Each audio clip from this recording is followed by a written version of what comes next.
Broadcasting from the business capital of the world, this is the Podcast Business News Network.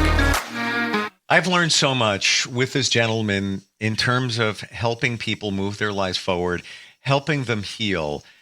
And it just seems so simple through the arts. Literally, music is the healing answer to many, many, many challenging situations. And that could be people with the mental challenges, could be people incarcerated. The list goes on. And his organization, Baltic Street into Action, gets that done. And it's with the help of an insight of people that join us here on this podcast, which we're going to talk with one in just a moment. The man behind Baltic Street into Action is Peter Jampel, who's back with us. Hey, Peter, how you doing? Steve, I'm really good. So glad to be with you. And I love that you bring some of, it could be your team, some colleagues on board, and we have somebody on the phone today. Who is that? Yeah. Today's guest is Emily Autrey, and Emily's a music therapist who works at Elizabeth Seton's Children's Center. And the work that she's going to describe today is very unique in our profession. And frankly, the services available at Elizabeth Seton are not available in any other facility in New York State. Emily is going to talk about working with children with complex medical conditions who have severe limitations in terms of mobility, cognition, and other forms of functioning. So I think Steve will add this podcast to a list of populations that I'm sure our listeners will discover new ways in which music and the arts can promote health and wellness. So Emily, thank you so much. I'm sorry for all the technical issues, but what you have to offer us is worth any obstacles, technically speaking. So thank you for joining us today. Welcome. Oh, thank you both so much. It's an honor to be here. Great. One way of starting is just to understand your own journey to the place that you've arrived at professionally. What, in terms of your musical background, motivated you to become a music therapist? Oh, that is a wonderful question, and I think one I ask students a lot, and so it's so good for me to reflect on it as well. I from a very young age, I was always inclined towards not only music, but movement, being creative, being imaginative. And so I think that really planted a seed in me to pursue it through my education. In elementary school, I played in a steel drum band. Throughout middle school, I continued on. I became involved in theater. And then past high school, I really did want to pursue music more formally, and so I earned a degree in the Bachelor's of Music and Vocal Performance from the University of Washington. And from there, I kind of met I ended up at a crossroads I didn't know I had encountered, and that was I really wanted to keep music in my life, and I really wanted to continue to share it, but in a form that was different than performance.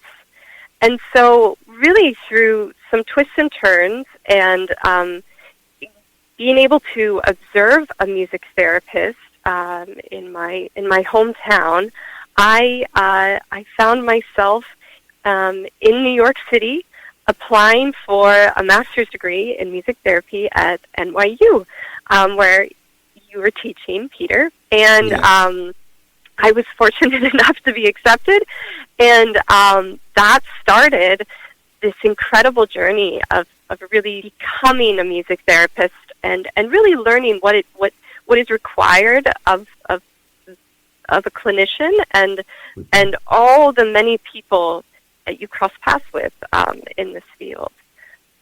Yeah. As I remember, you worked in your internship. Did you work with John Montanaro at Beth Correct. Israel? I did. Yes, you did. John was a guest here talking about his work in palliative care, which is now his area of specialization. But you had an experience working in medical music therapy, and I'm just wondering how that may have contributed to your current work with complex conditions with children. Absolutely. You hit the nail on the head. I really found such interest and really meaningful work in palliative care. And it really did open a door to work within a population where palliative care is at the hem of what we do, in that it is not, and I'm sure John covered this, but it is not rooted in end-of-life care. It is about ensuring that the needs of the individual and the family are being met, as well as really supporting the person's quality of life, or the child's quality of life who's in front of you. And so I think that really, my internship experience, and of course working with John, really influenced my own interest in wanting to continue that work and working with children and families, and really this population especially being such a unique resident population, in that we are the largest nonprofit post-acute care center in the country for children with medical complexities. And so that means we're treating infants to young adults who present with intellectual or developmental disabilities, medically complex diagnoses, rare genetic disorders, life-limiting conditions, disorders of consciousness. It really is a wide breadth of needs that we support. And so I really do find that not only palliative care is such a shining light in all that we do, but really a trauma-informed care approach as well. Wow.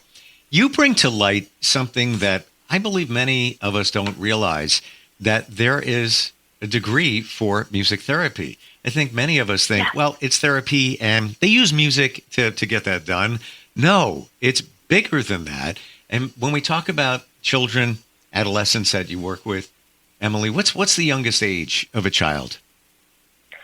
Sure. I work with infants who were recently discharged from the NICU, so the neonatal intensive care unit. So really as young as a month to 2 months to 3 months. And so very, very young, just an individual who's just entered the world and needs robust support in order to function or develop. And you're absolutely right, Steve. I think that the field of music therapy is one where we are training and undergoing a lot of education in how to be the most informed and intentional with what we're offering in our services, and that we are whatever environment we're in. So for me, I'm in a more medical environment, so I'm going to approach a session if there is a child who recently received medication for a seizure, and I'm coming in to provide a music therapy session. I'm coming in informed, knowing that, this child, because of this medication, they might be experiencing some lethargy or some drowsiness. So I'm not going to combat that with my interventions. I'm really going to support how they are feeling in the moment and how their body is reacting maybe to a medication. How can I best tailor my interventions, my session, to support them, so that I'm not trying to stimulate them when their body is trying to sort of consolidate energy and rest. I'm supporting them in that. And so I think that just being a small snapshot of the many things that we do. What a wake up in knowing that an infant can receive music therapy. I mean, that says it all to me in that how impactful this can be, because that infant doesn't know just knows sounds, and it makes such a difference. Wow, I had no idea that that's what that answer would be. Yes, and just to add to that, it is absolutely with care and intention, especially for infants who are still developing. That, again, we have very specific interventions that we offer infants so as not to overstimulate them, but also as a means to support the family or the parent or the caregiver who is in this infant's life, and maybe foresaw them going home after birth, but now they're not at that. They're in a different home. They're at a home of a care center that because the infant needs that amount of robust care. And so really I try to then very much tailor my approach to what the family needs or what the parent needs, and how can I support them in bonding with their child, in providing moments for nurturance, for joy, for all those things that I think new parents or families look forward to in those first few months, years. And so I think music therapy can also serve as this connection for families to feel supported, that they can still sing to their child, they can create a lullaby, they can still hold them as we're providing music, that there is still celebration to be felt, even in a very, very difficult situation. Yeah. The creation of a place that feels like home, that provides the full range of services not only to the client but to their families, is really very special, and that it provides special education, rehabilitation, and child life care, and that the music therapist is very much a part of the team, and that the services that the music therapist provides are not just done without a great deal of sensitivity towards the needs of the child or the young adolescent, and that the therapist is then reading, sometimes through very subtle signs from the individual's capacity to communicate, how it's being received. Can you give us an example, perhaps, of how music works with one of the children that you've been involved with? Absolutely. So I think I love that you mentioned the communication piece, because I think we can sort of talk about music as a means of communication, and specifically with our resident population, many of the children and teens, young adults, they are non-speaking, or they communicate in nuanced ways that don't include words. So what does that mean? That might mean that their breath pattern is how they communicate. That might mean their eye gaze. Looking up means yes, looking to the side means no. That might mean how they move their fingers and how they might gesture. And so as a music therapist, I find myself really striving to stay creative and stay innovative in how I am connecting with each individual. And one example of that is a resident who has taught me so much, and I'll just preface that in speaking with her mother about our sessions and about the work and about this opportunity, she really gave her permission and praise to talk about her daughter and use her real name, because she really wanted her daughter's story to be told. And this individual's name is Sade, and she's in her early 20s. She has a wonderful bond with her mother, and she's a very fashionable dresser, and is a big fan that I've learned of of hip-hop, rap, pop music. And she's also with us at Elizabeth Seton Children's Center because she experienced a traumatic event in her teenage years that really altered her level of consciousness. So it altered her. She is in a decreased level of consciousness with global impairment and global spasticity throughout her body. So her mobilization is through a wheelchair. She receives food from a G tube, from a feeding tube, and she is non-speaking, but she is very communicative, and I'll tell you how I came to really discover that. When I first started working with Sade, I had conversations with her mother just about some of her interests, memories of her and Sade as she was growing up, and maybe some of even her music interests before this accident happened in her life. And I really approached the work in wanting to support Sade's comfort and really sort of highlight her quality of life. So I was bringing in a lot of live instruments. I was bringing in resources for beat making, and I would see nuanced shifts in affect, in her facial affect, but sometimes I was, kind of scratching my head saying, gosh, okay, I'm not sure if this is really the connection that I've made with Sade. Like, something is kind of missing. And it wasn't until, and I'm not even kidding you, 2 years later that I decided to bring in an intervention involving pre-recorded music, and that I placed headphones on Sade's, over Sade's ears, and I did the same, and so that we were listening to the same music. I did a lot of volume checks because you have to be very, very careful when working with someone who's at a different level of consciousness to not overstimulate them. And I had created a playlist of music, of sort of the pop, hip-hop, rap hits of 2011, 2012, 2013. And I pushed play, and I'm not even kidding you, within seconds, I started to see Sade widen her eyes.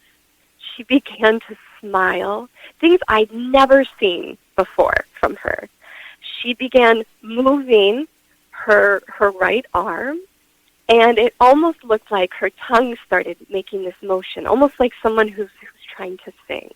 And it was the most miraculous experience to be witness to, because it was Sade in that moment communicating to me, like, yes, this is it. This is what is speaking to me. Wow. And it was such a powerful session, and for me as a clinician, that it is so important to keep trying, to keep bringing in new ideas, new interventions to connect with someone.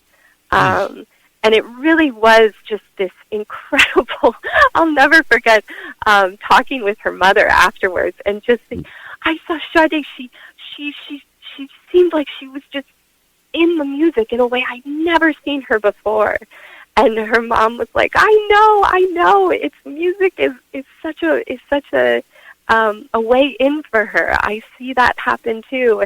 And it was just through something that I hadn't yet come to as the key. And so I share that as just a means of when we're working with individuals who might have a different communication profile, they are still communicating. It's just up to us to really find the nuanced means of them telling us what's working and, no, that's not quite it. Or, yes, this is it. This is what I needed. This is how I will express myself. And it stayed with me years later, that moment, and thereafter. And so now I'm able to sort of incorporate our sessions involve now sort of this beautiful pattern of listening to music, recreating it with instruments, and just seeing again this heightening of her senses. They just blossom in the moment, and it's really, really special. I have chills. Like hearing that story, I feel, Peter and Emily, I feel like I'm there. Like I was there. I'm watching her face and how this discovery of these new sounds. Do you remember any of the artists on that playlist? I probably played them on radio as a hit. So I'm kind of curious. Any come to mind? Absolutely. Taylor Swift. Okay. Beyonce. Nicki Minaj. Got it. Katy Perry. Bruno Mars. And it was really, I really credit Shuddy's mother, Christine, who again is such a wonderful advocate, not only in her daughter's life, but for music therapy in general. She really, she gave me these clues or these hints to kind of follow, to say like, oh, I remember her listening to this, or yes, she was an original Swiftie. Wow. And she, and so it was, it's sometimes a puzzle that you're putting together and really trying to just find, what's the way, what do we need to try to connect? The key, really, those artists were the key to connect to her. And in side note, I have a 16-year-old daughter who lives with me, and I never filter her music. I'm going to admit, when she was like three years ago or so, I might be in the car and a song comes on that she put on. I look at her like, no. Very few though. And what you just said, Emily, I feel better about myself as a parent that when I get in, she puts on whatever she wants. I recognize some of the artists. Some of it goes a little deep in terms of hip hop, and I just let her listen and I don't say a word. And this, for the reason that you're describing, that it's connecting with her, it's speaking to her, and then I let play whatever you want. I'm not even going to touch a thing, and it's all good. Yeah. Wow, amazing. Emily, I think one aspect of the music therapist's job is to investigate the music that most hits home with one's client. And you went back to 2011, 12, and 13. I'm assuming that those years were pre-accident years. And so that by accessing music that she connected to prior to the traumatic event, you had the best chance of reawakening her pre-existing connection to that music. One thing that I think is important to appreciate in working with this population is how it impacts the caregivers and the music therapists. Emily, I know from our previous connections at Elizabeth Seton that the facility works very hard to support and nurture its staff. Can you talk a little bit about what it's like for you personally to work with this client population and the efforts that the facility makes to support you? Absolutely. I'm so glad you brought this up. I really feel that this facility, I think we are tasked sometimes with what feels like a very, very challenging task in providing so much comprehensive care for each individual that lives here. And with that, you really, each staff member feels it. You really have to give your all. And it's because we're not focused on the child or the teenager or young adult or infant merely having their sort of basic needs met, surviving. We want each person to feel heard, to feel seen, to thrive in their environment to the best of their ability. And so I think for staff, you are aiming to create conditions of possibility. And I know as a music therapist, that's really what my focus is on, is how can I create conditions of possibility for each resident. And not only the residents and families, but how can I create an environment for staff that might help their day feel a little more joyful, feel a little more relaxed or balanced.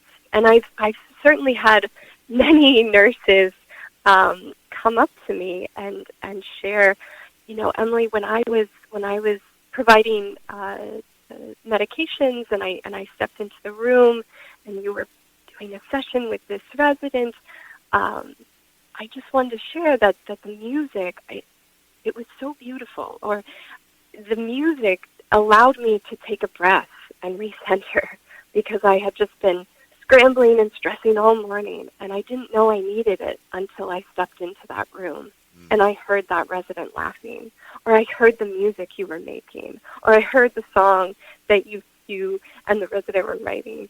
So it really, I think music, it not only serves as this creative expressive outlet for the residents, but it really serves as this connective tissue amongst staff as well, and can really sort of transcend these spaces so that we're promoting an environment that is healing focused. We're just about out of time. I would love it. These stories are amazing. They really are, Peter. Yeah. Yeah. Emily, thank you so much for discussing the work. I know, it's the half an hour just flies by, but again, sure does. Thanks so much. And we're very glad we got through all the technical issues. Yeah, it has been wonderful, Emily, having you on here. And I just got one thought here. I wonder what would happen if Sade heard Sade, the artist. I'm just curious, like her namesake. Yeah. I just wonder what that would, if it would resonate, because it's the same name, and you never know. I want to share the address for the organization, balticstreetintoaction.com. Wonderful work, a lot of insight on the website, and also it's a nonprofit. So if you feel so moved to support, it would be truly appreciated to do more of this kind of work. Peter and Emily, thank you so much for being here today. Really, really appreciate it. Great, Steve. Thank you both so much. Thank you. We will be right back.